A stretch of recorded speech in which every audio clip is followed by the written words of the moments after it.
Jeunes de partout, étudiants assidus de la Bible, bienvenue à cette partie de la leçon Investiguer. Nous allons parcourir certains versets bibliques comme à l'accoutumée afin de découvrir les messages ou encore selon les instructions de l'auteur.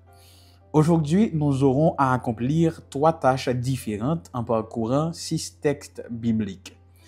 En tout premier lieu, nous allons découvrir les autels d'Abraham. En second lieu, la promesse de l'alliance répétée. Et en tout dernier lieu, la foi d'Abraham. Commençons par le commencement.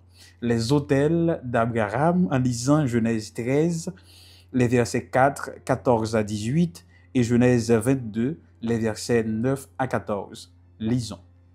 Genèse 13, les versets 4, 14 à 18. Au lieu où était l'autel qu'il avait fait précédemment, et là, Abraham invoqua le nom de l'Éternel.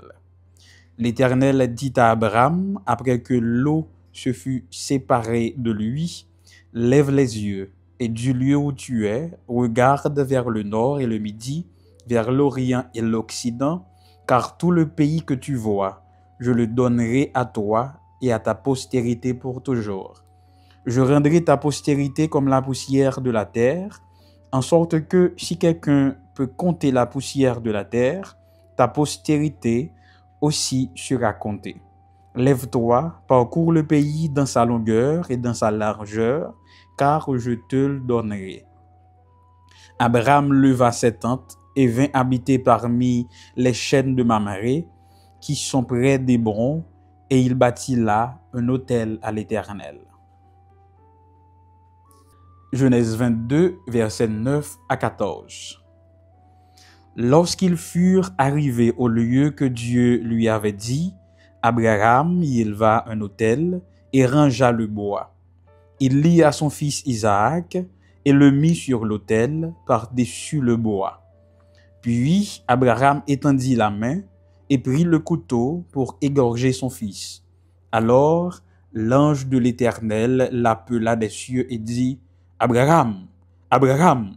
Et il répondit, « Me voici. » L'ange dit, « N'avance pas ta main sur l'enfant et ne lui fais rien, car je sais maintenant que tu crains Dieu et que tu ne m'as pas refusé ton fils, ton unique. » Abraham leva les yeux et vit derrière lui un bélier retenu dans un buisson par les cornes. Et Abraham alla prendre le bélier et l'offrit en holocauste à la place de son fils. Abraham donna à ce lieu le nom de Jéhovah-Jireh. C'est pourquoi l'on dit aujourd'hui, à la montagne de l'Éternel, il sera pourvu. Avant de poursuivre la lecture, revenons au texte lu.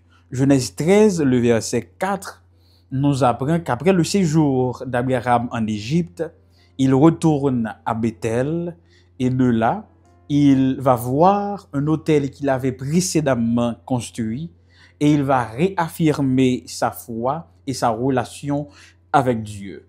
Dans Genèse 13, les versets 14 à 18, après sa séparation de son neveu Lot, il reçoit une promesse.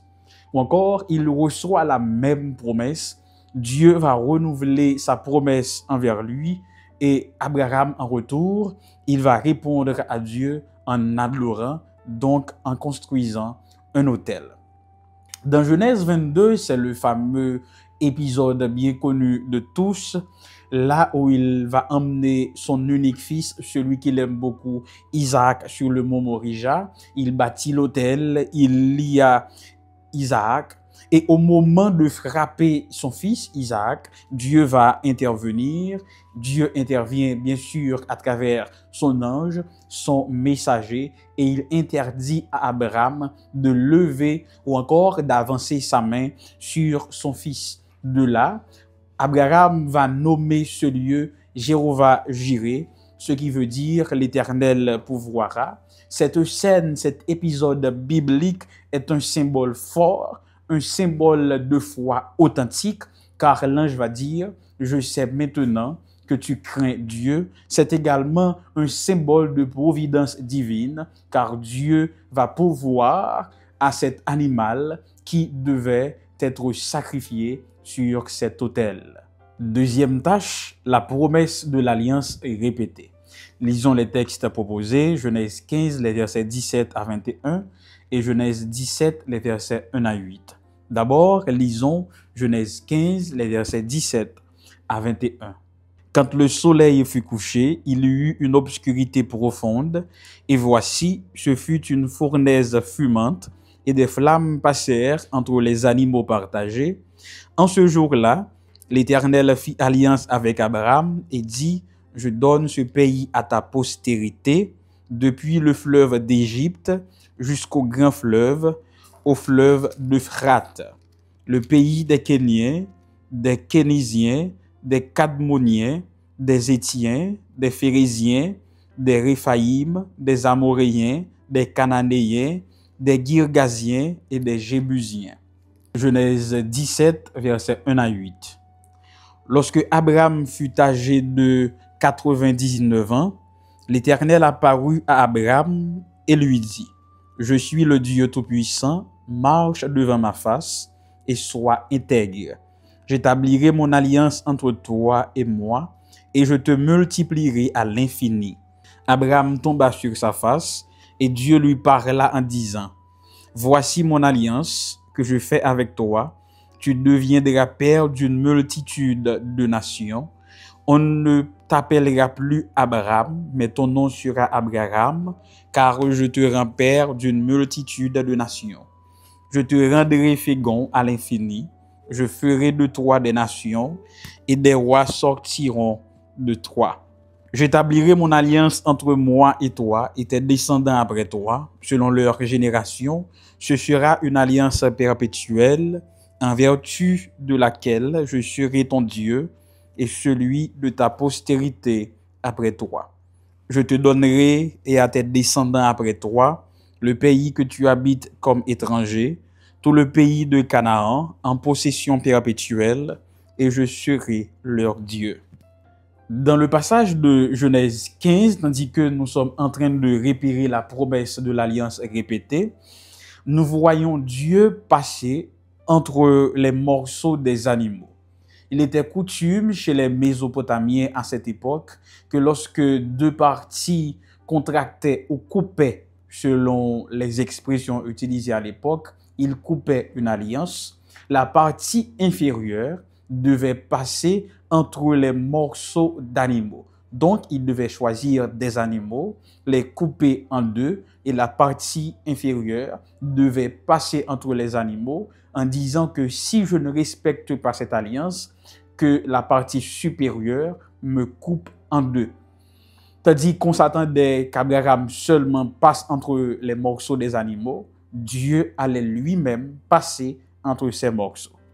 Ainsi, Dieu allait s'engager à respecter cette alliance ou encore à répéter cette alliance qu'il avait coupée avec Abraham. Ce qui avait été un signe de promesse ou encore une allégeance indéfectible que Abraham et ses descendants seront dans cette alliance coupée avec Dieu. Dans le texte de Genèse 17, les versets 1 à 8, nous voyons le nom d'Abraham changer en Abraham, ce qui répète ou garantit ou confirme la promesse d'une postérité nombreuse selon la parole adressée à lui venant de Dieu. Troisième tâche, la foi d'Abraham.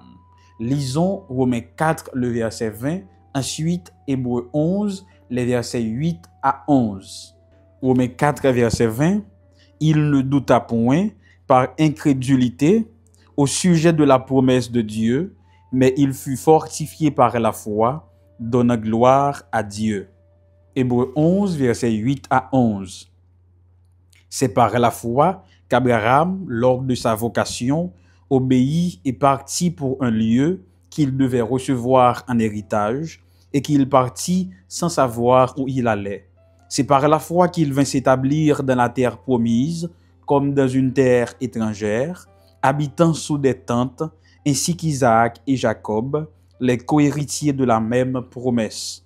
car il attendait la cité qui a de solides fondements, celle dont Dieu est l'architecte et le constructeur.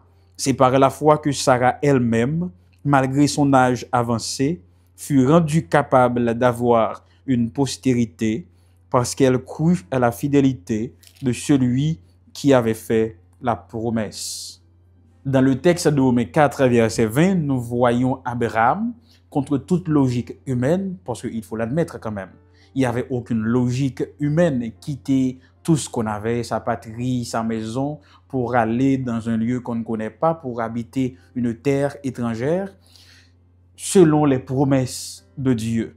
Il n'y a aucune logique, mais à travers ce manque de logique, on peut constater une foi qui honore Dieu. Le dernier texte, c'est le texte d'Hébreux, l'Épître aux Hébreux, le chapitre 11.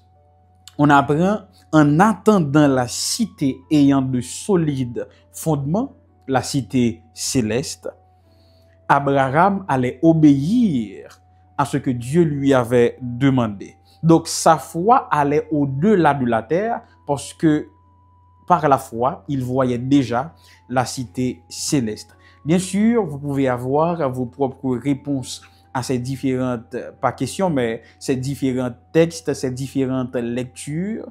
Vous êtes invités à partager vos propres réflexions sur ces textes que je vous invite à relire si vous avez un peu de temps au cours de la journée.